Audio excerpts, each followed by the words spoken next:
नमस्कार, बहुत स्वागत है आपका न्यूज़ 18 के डिजिटल प्लेटफॉर्म पर। मैं हूं आपके साथ अंशिका पाठक। अमेरिका और ईरान के बीच 10 सूत्रीय सीज़फायर के लिए ईरानी प्रतिनिधिमंडल आज इस्लामाबाद पहुंचेगा।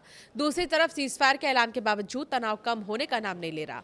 अमेरिकी राष्ट्रपति डोनाल्ड ट्रंप ने साफ शब्दों में चेतावनी दी है कि जब तक ईरान पूरी तरह रियल एग्रीमेंट का पालन नहीं करता, तब तक अमेरिकी सेना उसके आसपास तैनात रहेगी और जरूरत पड़ने पर हमला हो सकता है। ये बहुत बड़ी बात ट्रंप ने कह दी है। ट्रंप ने social media platform truth social पर एक पोस्ट किया है और उसमें कहा, अमेरिका के सभी युद्धपोत, विमान और सैन्य बल ईरान के आसपास ही मौजूद रहेंगे।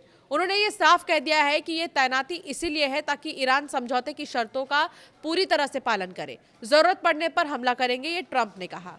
ट्रंप ने अपने बयान में सख्त लहजा अपनाते हुए कहा कि अगर समझौते का पालन नहीं हुआ तो हालात और भी ज्यादा खतरनाक हो सकते हैं। उन्होंने चेतावनी दे दी है कि अगर किसी भी कारण से डील नहीं मानी गई तो पहले से कई ज्यादा बड़ा और ताकतवर हमला किया जाएगा। इस बयान के साथ ही ट्रंप ने एक बार फिर अमेरिका की पुरानी मांग दोहराई है।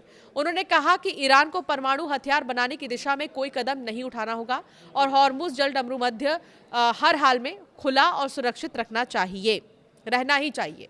ट्रंप ने यह भी दावा किया कि अमेरिकी सेना पूरी तरह तैयार है और जरूरत पड़ने पर अगली कार्रवाई के लिए भी तैयार बैठी है। उन्होंने कहा कि अमेरिकी सैन्य ताकत किसी भी समय कार्रवाई कर सकती है। इस बीच सीज फायर की स्थिति भी कमजोर होती नजर आ रही है। ईरान ने लेबनान पर इजरायल के हमलों के बाद हॉर्मुज को फिर से बंद कर दिया है, जिस पर व्हाइट हाउस ने कड़ी आपत्ति जताई। प्रेस सेक्रेटरी कैरोलिन लेविट ने इसे पूरी तरह से अस्वीकार्य बताया है और कहा, जल मार्ग खुला रहना चाहिए। जमीन पर भी हालात बिगड़ते नजर आ रहे हैं। लेबनान में इजरायल और हिजबुल्लाह के बीच संघर्ष तेज हुआ। बेरूत में हुए हमलों में 250 से ज्यादा लोग मारे गए। उधर ईरान और अमेरिका के बीच समझौते की शर्तों को लेकर भी बड़ा विवाद बना हुआ है। ईरान के संसद अध्यक्ष मोहम्मद बागर ने कहा है कि मौजूदा हालात में बातचीत आगे बढ़ाना सही नहीं है। उनका आरोप है कि अमेरिका और इजरायल दोनों ने समझौते की शर्तों का उल्लंघन किया है। ईरान का अमेरिका को 10 पॉइंट्स क्या थे वो अब आपको बताते हैं। जो शर्त ईरान ने 10 पॉइंट में अमेरिका के सामने रखे, जिस पर दोनों ही देशों की बात बनी, अब उन्हीं पॉइंट्स को लेकर जो है कंफ्यूजन है। उन्हीं पॉइंट्स को जो है तोड़ने की बात हो रही है।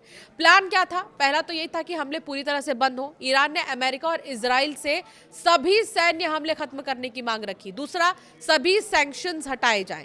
ईरान ने सभी आर्थिक प्रतिबंध हटाने की शर्त रखी थी। तीसरा, फ्रीज किए गए एसेट्स वापस मिले, ये भी ईरान की तरफ से कहा गया था। इसके अलावा आपको बता दें कि जंग का स्थायी अंत जो है ईरान ने मांग की थी। सिर्फ सीजफायर नहीं बल्कि युद्ध पूरी तरह से खत्म होने की बात जो है ये शर्त ईरान की तरफ से रखी गई थी।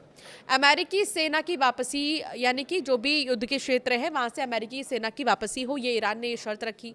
नुकसान की भरपाई की शर्त ईरान ने रखी कि जंग में हुए नुकसान के लिए आर्थिक मुआवजा या पुनर्निर्माण की व्यवस्था मांगी थी ईरान ने। हॉर्मुज स्ट्रेट पर कंट्रोल की बात ईरान ने कही कि हॉर्मुज स्ट्रेट पर अपना नियंत्रण रखना है ईरान को। 8वीं बात थी कि सुरक्षित आवाजाही हो, लेकिन शर्तों के साथ में। 9वीं चीज ये थी कि प्रति जहाज फीस का प्रस्ताव होगा। ईरान ने प्रस्ताव रखा कि हर जहाज से करीब $20 लाख फीस ली जाएगी, जिसे ओमान के साथ साझा किया जाएगा।